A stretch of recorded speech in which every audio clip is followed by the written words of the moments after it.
E werohia ana te upoko o te runanga o Ngāpuhi a Sani Tau, mōna i whakatau ai kia kauara a Ngāpuhi e tuku māngai ki te uepu tohu Māori hou o te kaunihera o te raki. Ko te take i pērā e te whakatau a Sani Tau, nā te mea kua tuku tūranga māngai hoki te kaunihera kia Ngāti Hine. Nā, kei te tino pukuriri a Dover Samuels māngai ōrunga i te kaunihera, hei tāna ki te karere i ko tata ake nei, ka reo kore a Ngāpuhi ki te kaunihera i taua whakatau a Sani Tau. He taumata ake mā te Māori, te aro i te iwi Māori nui rawa i te ao. Hora koke mātou e whakae ana e mā tētahi o ngā kaunihera tawhito e tohu kia mātou me pēhea. Kua whakatūria e te kaunihera ārohe o te tai tokerau he komiti whiriwhiri Māori hou. Koni i te toru te kaunga mema e rua mai i ia o ngā iwi te kaumā toru o te raki, a e rua anō kia Ngāti Hine.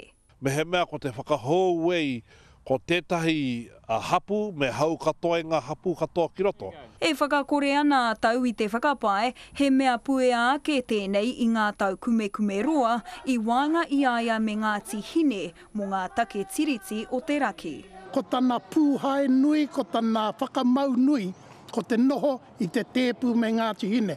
E hara tēnei te wāhi kotahi, kua pērā ana whakaro. Ko te māharahara nui ka noho ko te iwi hei papa mō ēnei totohe.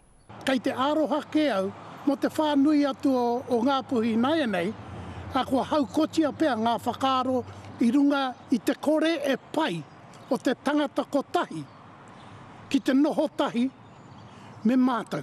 E tau toko ana tēnei māngai kaunihera i era kōrero, me tāna koinei te wā tuatahi kua tūwhera ngā tatau o te kaunihera kia whai reo ai tōna iwi.